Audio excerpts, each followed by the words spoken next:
नमस्कार दोस्तों। कहानियों की श्रृंखला में आज सुनेंगे इस्मत चुगताई जी की कहानी दो हाथ। लेकिन उससे पहले मेरा आपसे विनम्र अनुरोध है कि अगर मेरे द्वारा सुनाई हुई कहानियाँ आपको अच्छी लगती हैं और अभी तक आपने मेरे चैनल को सब्सक्राइब नहीं किया है तो सब्सक्राइब ज़रूर करें, लाइक करें और अपने दोस्तों और परिचितों में शेयर भी करें। बेल आइकन दबाना बिल्कुल भी ना भूलें। आज सुनिए दो हाथ। राम अवतार लामपर से वापस आ रहा था। बूढ़ी मेहतरानी अब्बा मियाँ से चिट्ठी पढ़वाने आई थी। राम अवतार को छुट्टी मिल गई, जंग खत्म हो गई थी ना, इसलिए राम अवतार 3 साल बाद वापस आ रहा था। बूढ़ी मेहतरानी की चीपड़ भरी आंखों में आंसू टिमटिमा रहे थे। मारे कृतज्ञता के वह दौड़ दौड़ कर सबके पांव छू रही थी, जैसे उन पैरों के मालिकों ने ही उसका इकलौता पूत लाम से जिंदा सलामत मंगवा लिया। बुढ़िया 50 बरस की होगी पर 70 की मालूम होती थी। 10-12 कच्चे पक्के बच्चे जने, उनमें से बस राम अवतरवा बड़ी मन्नतों मुरादों से जिया था। अभी उसकी शादी रचाए साल भर भी नहीं बीता था कि राम अवतार की पुकार आ गई। मेहतरानी ने बहुत बावेला मचाया मगर कुछ न चली, और जब राम अवतार वर्दी पहनकर आखिरी बार उसके पैर छूने आया तो वह उसकी शानो शौकत से अत्यंत अभिभूत हुई, जैसे वह कर्नल ही तो हो गया था। शागिर्द पेशे में नौकर मुस्कुरा रहे थे। राम अवतार के आने के बाद जो ड्रामा होने की उम्मीद थी, सब उसी पर आस लगाए बैठे थे। हालांकि राम अवतार लाम पर तोप बंदूक छोड़ने नहीं गया था, फिर भी सिपाहियों का मैला उठाते उठाते उसमें कुछ सिपाहियाना आन बान और अकड़ पैदा हो गई थी। भूरी वर्दी डांट कर वह पुराना राम अवतरवा वाकई न रहा होगा। नामुमकिन है वह गोरी की करतूत सुने और उसका जवान खून हतक से खौल न उठे।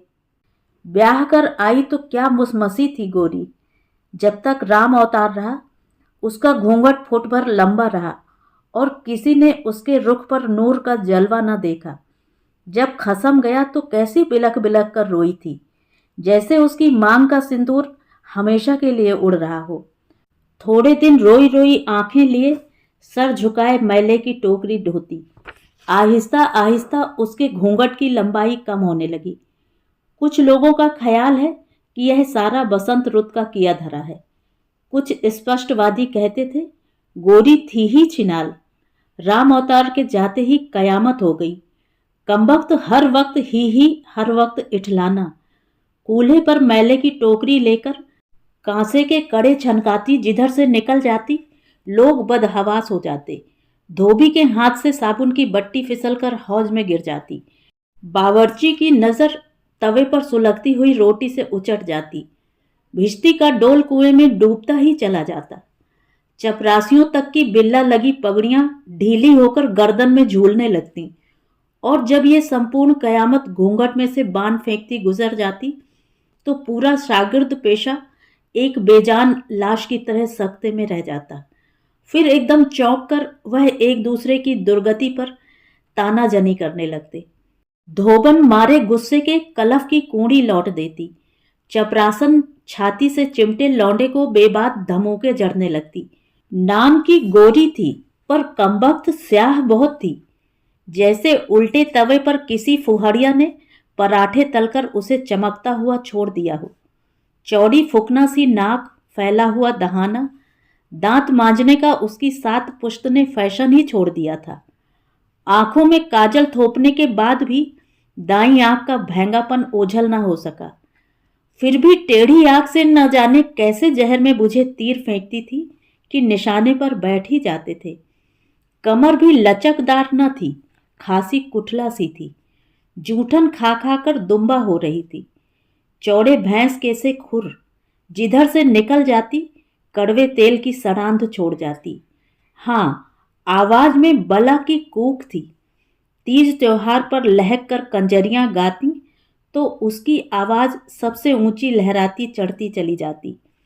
बुढ़िया मेहतरानी यानी उसकी सास बेटे के जाते ही उससे बेतरह बदगुमान हो गई। बैठे बिठाए सावधानी से गालियां दे देती, उस पर नजर रखने के लिए पीछे पीछे फिरती। मगर बुढ़िया अब टूट चुकी थी। 40 बरस मैला ढोने से उसकी कमर स्थायी तौर पर एक तरफ चलकर वहीं थम गई थी। हमारी पुरानी मेहतरानी थी। हम लोगों के आंवल नाल उसी ने गाड़े थे। ज्यों ही अम्मा के दर्द लगते, मेहतरानी दहलीज पर आकर बैठ जाती और बाज वक्त लेडी डॉक्टर तक को निहायत उपयोगी हिदायतें देती। प्रेतों को दफा करने के लिए कुछ ताबीज भी लाकर पट्टी से बांध देती। मेहतरानी की घर में खासी बुजुर्गाना हैसियत थी। इतनी लाडली मेहतरानी की बहू यकाएक लोगों की आंखों में कांटा बन गई। चपरासन और बाबरचन तक की तो बात और थी। हमारी अच्छी भली भावजों का माथा उसे इठलाते देखकर ठनक जाता। अगर वह उस कमरे में झाड़ू देने जाती जिनमें उनके मियाँ होते, तो वे बड़बड़ाकर दूध पीते बच्चे के मुंह से छाती छीनकर भागती कि कहीं वह डायन उनके शौहरों पर टोना टोटका न कर रही हो। गोरी क्या थी, बस एक मरखना लंबे लंबे सींगों वाला बिजार था कि छुट्टा फिरता था। लोग अपने कांच के बर्तन भांडे दोनों हाथों से समेटकर कलेजे से लगाते, और जब हालात ने नाजुक सूरत पकड़ी तो शागिर्द पेशे की महिलाओं का एक बाकायदा वफद अम्मा के दरबार में हाजिर हुआ। बड़े जोर शोर से खतरा और उसके खौफनाक नताइज पर बहस हुई। पति रक्षा की एक कमेटी बनाई गई जिसमें सब भावजों ने धूमधाम से वोट दिए और अम्मा को अवैतनिक अध्यक्ष का ओहदा सौंपा गया। सारी औरतें इस तरह जमीन, पीढ़ियों और पलंग की अदवाइन पर बैठीं। पान के टुकड़े तकसीम हुए और बुढ़िया को बुलाया गया। निहायत इत्मीनान से बच्चों के मुंह में दूध देकर सभा में खामोशी कायम की गई और मुकद्दमा पेश हुआ। क्यों री चुड़ैल, तूने कामुक बहू को छूट दे रखी है कि हमारी छातियों पर कोदो तले? इरादा क्या है तेरा? क्या मुंह काला कराएगी? मेहतरानी तो भरी ही बैठी थी, फूट पड़ी। क्या करूं बेगम साहब, हरामखोर को 4 चोट की मार भी दई मैंने, रोटी भी खाने को न दई, पर राण मेरे तो बस की नहीं। अरे रोटी की क्या कमी है उसे? बावर्चन ने ईंटा फेंका। सहारनपुर की खानदानी बावर्चन और फिर तीसरी बीवी, क्या तीहा था कि अल्लाह की पनाह। फिर चपरासन, मालन और धोबन ने मुकद्दमे को और संगीन बना दिया। बेचारी मेहतरानी बैठी सबकी लताड़ सुनती रही और अपनी खारिश जदा पिंडलियां खुजलाती रही। बेगम साहब, आप जैसी बताओ वैसी करने से मोए ना थोड़ी, पर का करूं? का राण का टेटुआ दबाए देऊं? टेटुआ दबाने के सुंदर विचार से महिलाओं में खुशी की एक लहर दौड़ गई और सबको बुढ़िया से अत्यंत हमदर्दी पैदा हो गई। अम्मा ने राय दी, मुई को मैके फिकवा दे। ऐ बेगम साहब, कहीं ऐसा हो सके है? मेहतरानी ने बताया कि बहू मुफ्त हाथ नहीं आई है। सारी उम्र की कमाई पूरे 200 झोंके हैं, तब मुस्टंडी हाथ आई है। इतने पैसों में तो 2 गाय आ जाती, मजे से भर कलसी दूध देती, पर ये राण तो दुलत्तिया ही देती है। अगर इसे मैके भेज दिया गया तो इसका बाप इसे फौरन दूसरे मेहतर के हाथ बेच देगा। बहू सिर्फ बेटे के बिस्तर की जीनत ही तो नहीं, 2 हाथों वाली है, पर 4 आदमियों का काम निपटाती है। राम अवतार के जाने के बाद बुढ़िया से इतना काम क्या संभलता? ये बुढ़ापा तो अब बहू के 2 हाथों के सदके में बीत रहा है। महिलाएं कोई नासमझ न थीं। मामला नैतिकता से हटकर आर्थिकता पर आ गया था। वाकई बहू का वजूद बुढ़िया के लिए लाजमी था। 200 रुपए का माल किसका दिल है कि फेंक दे? उन 200 के अलावा ब्याह पर जो बनिए से लेकर खर्च किया था, जजमान खिलाए थे, विरादरी को राजी किया था, ये सारा खर्चा कहाँ से आएगा? राम अवतार को जो तनख्वाह मिलती थी वह सारी उधार में डूब जाती थी। ऐसी मोटी ताजी बहू अब 400 रुपए से कम में ना मिलेगी। पूरी कोठी की सफाई के बाद और आसपास की 4 कोठियां निपटाती है। राण काम में चौकस है वैसे। फिर भी अम्मा ने अल्टीमेटम दे दिया कि अगर इस लुच्ची का जल्दी जल्दी कोई इंतजाम न किया गया तो कोठी के अहाते में नहीं रहने दिया जाएगा। बुढ़िया ने बहुत बावेला मचाया और जाकर बहू को मुंह भर भर कर गालियां दी, झोंटे पकड़कर मारा पीटा भी। बहू उसकी जर खरीद थी, पिटती रही, बड़बड़ाती रही और दूसरे दिन सारे मामले की धज्जियां बिखेर दी। बावर्ची, भिश्ती, धोबी और चपरासियों ने तो अपनी बीवियों की मरम्मत की। यहां तक कि बहू के मामले पर मेरी सब भाभियों और शरीफ भाइयों में भी खटपट। भाभियों के मैके तार जाने लगे। गरज बहू हरे भरे खानदान के लिए सुई का कांटा बन गई। मगर 2-4 दिन के बाद बूढ़ी मेहतरानी के देवर का लड़का रतिराम अपनी ताई से मिलने आया, फिर वहीं रह पड़ा। 2-4 कोठियों में काम बढ़ गया था, सो वह भी उसने संभाल लिया। अपने गांव में आवारा ही तो घूमता था। उसकी बहू अभी नाबालिग थी, इसलिए गौना नहीं हुआ था। रतिराम के आते ही मौसम एकदम लोट पोट कर बिल्कुल ही बदल गया। जैसे घनघोर घटाएं हवा के झोंकों के साथ तितर बितर हो गईं। बहू के कहकहे खामोश हो गए, कांसे के कड़े गूंगे हो गए और जैसे गुब्बारे से हवा निकल जाए तो वह चुपचाप झूलने लगता है, ऐसे बहू का घूंघट झूलते झूलते नीचे की तरफ बढ़ने लगा। अब वह बजाय नथ बिना बैल के निहायत शर्मीली बहू बन गई। तमाम महिलाओं ने संतोष की सांस ली। स्टाफ के मर्दवे उसे छेड़ते भी तो वह छुई मुई की तरह लजा जाती और ज्यादा आंखें दिखाते तो वह घूंघट में से भैंकी आंख को और तिरछा करके रतिराम की तरफ देखती, जो फौरन बाजू खुजलाता सामने आकर डट जाता। बुढ़िया संतुष्ट अंदाज में दहलीज पर बैठी अधकुली आंखों से यह आनंददायक ड्रामा देखती और गुड़गुड़ी पिया करती। चारों तरफ ठंडा ठंडा सुकून छा गया, जैसे फोड़े का मवाद निकल गया हो। मगर अब बहू के खिलाफ एक नया महाज कायम हो गया और वह अमले की मर्द जात पर सम्मिलित था। बात बेबात बाबरची, जो उसे पराठे तलकर दिया करता था, कूड़ी साफ न करने पर गालियां देने लगा। धोबी को शिकायत थी कि वह कलफ लगाकर कपड़े रस्सी पर डालता है, ये हरामजादी खाक उड़ाने आ जाती है। चपरासी मर्दाने में 10-10 मर्तबा झाड़ू दिलवाते, फिर भी वहां की गलाजत का रोना रोते रहते। भिश्ती, जो उसके हाथ धुलाने के लिए कई मशकें लिए तैयार रहता था, अब घंटों सहन में छिड़काव करने को कहती, मगर टालता रहता ताकि वो सूखी जमीन पर झाड़ू दे तो चपरासी गर्दा उड़ाने के जुर्म में उसे गालियां दे सके। मगर बहू सिर झुकाए सबकी डांट फटकार एक कान से सुनती, दूसरे कान से उड़ा देती। न जाने सास से क्या जाकर कह देती कि वह काएं काएं करके सबका भेजा चाटने लगती। अब उसकी नज़र में बहू निहायत पारसा और नेक हो चुकी थी।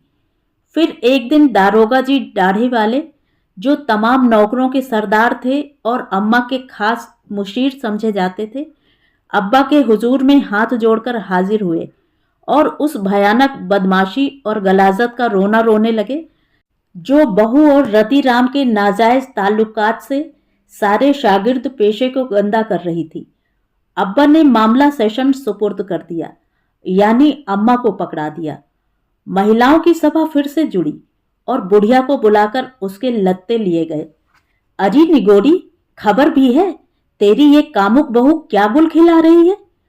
मेहतरानी ने ऐसे चुंधरा कर देखा जैसे कुछ समझती नहीं गरीब कि किसका जिक्र हो रहा है। और जब उसे साफ साफ बताया गया कि चश्मदीद गवाहों का कहना है कि बहू और रतिराम के ताल्लुकात नाजायज हद तक खराब हो चुके हैं, दोनों बहुत ही आपत्तिजनक हालात में पकड़े गए हैं, तो उस पर बुढ़िया बजाय अपनी बेहतरी चाहने वालों को शुक्रिया अदा करने के बहुत चराग पा हुई बड़ी बावेला मचाने लगी कि राम अवतरवा होता तो उन लोगों की खबर लेता जो उसकी मासूम बहू पर तोहमत लगाते हैं। बहू निगोड़ी तो अब चुपचाप राम अवतार की याद में आंसू बहाया करती है, काम काज भी जान तोड़कर करती है, किसी को शिकायत नहीं होती, ठठोल भी नहीं करती। लोग उसके नाहक दुश्मन हो गए हैं। बहुत समझाया मगर वह तो मातम करने लगी कि सारी दुनिया इसकी जान की लागू हो गई है। आखिर बुढ़िया और उसकी मासूम बहू ने लोगों का क्या बिगाड़ा है? वह तो किसी के लेने में न देने में। आज तक उसने किसी का भाड़ा नहीं फोड़ा। उसे क्या जरूरत जो किसी के फटे में पैर घुसाती फिरे। कोठियों के पिछवाड़े क्या नहीं होता। मेहतरानी से किसी का मैला नहीं छुपता। इन बूढ़े हाथों ने बड़े लोगों के गुनाह दफन किए हैं। ये दो हाथ चाहें तो रानियों के तख्त उलट दें, पर नहीं, उसे किसी से बैर नहीं। अगर उसके गले पर छुरी दबाई गई तो शायद गलती हो जाए। वैसे वह किसी के राज अपने बूढ़े कलेजे से बाहर नहीं निकलने देगी। उसका तीहा देखकर फौरन छुरी दबाने वालों के हाथ ढीले पड़ गए। सारी महिलाएं उसको पुचकारने लगी। बहू कुछ भी करती थी, उनके अपने किले तो महफूज थे, तो फिर शिकायत कैसी। फिर कुछ दिन के लिए बहू के इश्क की चर्चा कम होने लगी। लोग कुछ भूलने लगे, मगर ताड़ने वालों ने ताड़ लिया कि कुछ दाल में काला है। बहू का भारी भरकम जिस्म भी दाल में काले को ज्यादा न छुपा सका और लोग बुढ़िया को समझाने लगे, मगर उस नए मौजों पर बुढ़िया बिल्कुल उड़न घाइयां बताने लगी। बिल्कुल ऐसी बन गई जैसे एकदम ऊंचा सुनती हो। अब वह ज्यादातर खाट पर लेटी बहू और रति राम पर हुक्म चलाया करती। कभी खांसती छींकती बाहर धूप में आ बैठती तो वह दोनों उसकी ऐसी देख रेख करते जैसे वह कोई पटरानी हो। भली बीवियों ने उसे खूब समझाया, रति राम का मुंह काला कर और इससे पहले कि राम अवतार लौट कर आए बहू का इलाज करवा डाल। वह खुद इस फन में माहिर थी। 2 दिन में सफाई हो सकती थी, मगर बुढ़िया ने कुछ समझकर ही न दिया। बिल्कुल इधर उधर की शिकायतें करने लगी कि उसके घुटनों में पहले से ज्यादा ऐंठन होती है और कोठियों में लोग बहुत ही ज्यादा बादी चीजें खाने लगे हैं। किसी न किसी कोठी में दस्त लगे ही रहते हैं। उसकी टाल मटोल पर जलकर उपदेश देने वाले मरमंड हो गए। माना कि बहू औरत जात है, नादान है, भोली, बड़ी बड़ी शरीफ जादियों से खता हो जाती है, लेकिन उनकी आला खानदान की प्रतिष्ठित सासें यूं कान में तेल डालकर नहीं बैठ जाती। पर न जाने यह बुढ़िया क्यों सठिया गई है। जिस बला को वह बुढ़िया बड़ी आसानी से कोठी के कूड़े के तह में दफन कर सकती थी, उसे आंखें नीचे पलने दे रही है। राम अवतार के आने का इंतजार था।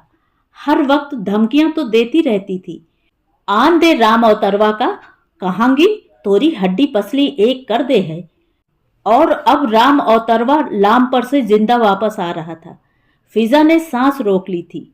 लोग एक भयानक हंगामे के प्रतीक्षक थे, मगर लोगों को सख्त कोफ्त हुई जब बहू ने लौंडा जना। बजाय उसे जहर देने के, बुढ़िया की मारे खुशी के बाँछें खिल गईं। राम अवतार के जाने के 2 साल बाद पोता होने पर वह कतई आश्चर्यचकित न थी। घर घर फटे पुराने कपड़े और बधाई समेटती फिरी। उसका भला चाहने वालों ने उसे हिसाब लगाकर बहुत समझाया कि लौंडा राम अवतार का हो ही नहीं सकता, मगर बुढ़िया ने कतई समझकर न दिया।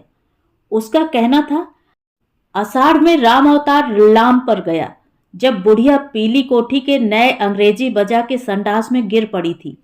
अब चैत लग रहा है और जेठ के महीने में बुढ़िया को लू लग गई थी, मगर बाल बाल बच गई थी। अभी से उसके घुटनों का दर्द बढ़ गया। वैद्य जी पूरे हरामी हैं, दवा में खड़िया मिलाकर देते हैं। इसके बाद वह बिल्कुल असल सवाल से हटकर खिलाओं की तरह औल फौल बकने लगती। किसके दिमाग में इतना बूता था कि वह बात उस बुढ़िया को समझाता जिसे न समझने का वह फैसला कर चुकी थी। लौंडा पैदा हुआ तो उसने राम अवतार को चिट्ठी लिखवाई। राम अवतार को बाद चुम्मा प्यार के मालूम हो कि यहाँ सब कुशल है और तुम्हारी कुशलता भगवान से नेक चाहते हैं और तुम्हारे घर में पूत पैदा हुआ है, सो तुम इस खत को तार समझो और जल्दी से आ जाओ। लोग समझते थे कि राम अवतार जरूर चिराग पा होगा, मगर सब उम्मीदों पर ओस पड़ गई जब राम अवतार का खुशी से भरा खत आया कि वह लौंडे के लिए मोजे और बनियान ला रहा है। जंग खत्म हो गई है, अब वह बस आने ही वाला है। बुढ़िया पोते को घुटनों पर लिटाए खाट पर बैठी राज किया करती। भला इससे हसीन बुढ़ापा क्या होगा कि सारी कोठियों का काम तुरत फुरत हो रहा हो, महाजन का सूद पाबंदी से चुक रहा हो और घुटने पर पोता सो रहा हो। खैर, लोगों ने सोचा राम अवतार आएगा, असलियत मालूम होगी। अब राम अवतार जंग जीतकर आ रहा था। आखिर सिपाही है, क्यों न खून खौलेगा। लोगों के दिल धड़क रहे थे। शागिर्द पेशे की फिजा जो बहू की तोता चश्मे की वजह से हो गई थी, दो चार खून होने और नाके कटने की आस में जाग उठी। लौंडा साल भर का होगा जब राम अवतार लौटा। शागिर्द पेशे में खलबली मच गई।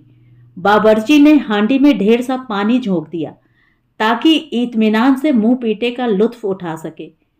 धोबी ने कलफ का बर्तन उतारकर मुंडेर पर रख दिया और भिश्ती ने डोल कुएं के पास रख दिया। राम अवतार को देखते ही बुढ़िया उसकी कमर से लिपटकर चिंघाड़ने लगी, मगर दूसरे लम्हे खीसे काढ़े लौंडे को राम अवतार की गोद में देकर ऐसे हंसने लगी जैसे कभी रोई ही ना हो। राम अवतार लौंडे को देखकर ऐसे शर्माने लगा जैसे वही उसका बाप हो। झटपट उसने संदूक खोलकर सामान निकालना शुरू किया। लोग समझे खुकरी या चाकू निकाल रहा है, मगर जब उसने उसमें से लाल बनियान और पीले मोजे निकाले तो सारे अमले की मर्दाना शक्ति पर जरबकारी लगी। हद तेरे की, साला सिपाही बनता है, हिजड़ा जमाने भर का।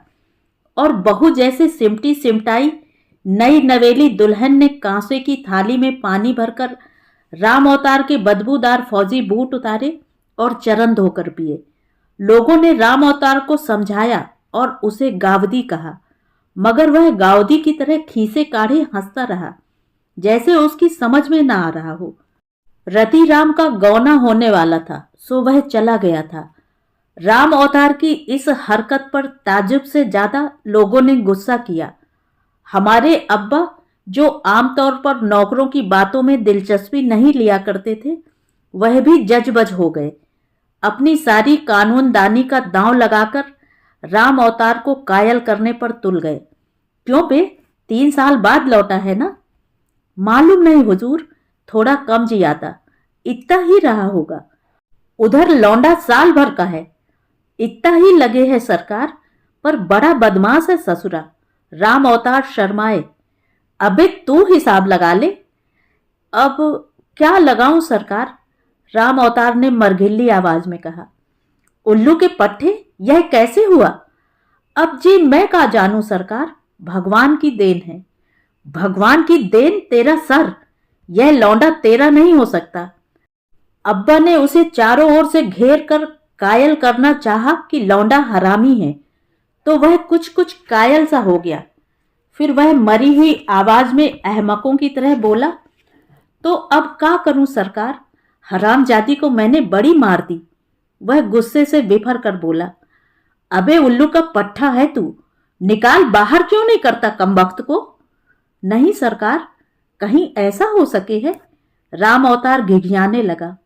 क्यों बे? हजूर, 250-300 फिर दूसरी सगाई के लिए कहां से लाऊंगा, और बिरादरी जिमाने में 100-200 अलग खर्च हो जाएंगे। क्यों बे, तुझे बिरादरी क्यों खिलानी पड़ेगी? बहू की बदमाशी का तावान तुझे क्यों भुगतना पड़ेगा? जे मैं ना जानू सरकार, हमारे में ऐसा ही होवे है। मगर लौंडा तेरा नहीं है राम अवतार, उस हरामी रति राम का है। अब्बा ने आजे जाकर कहा।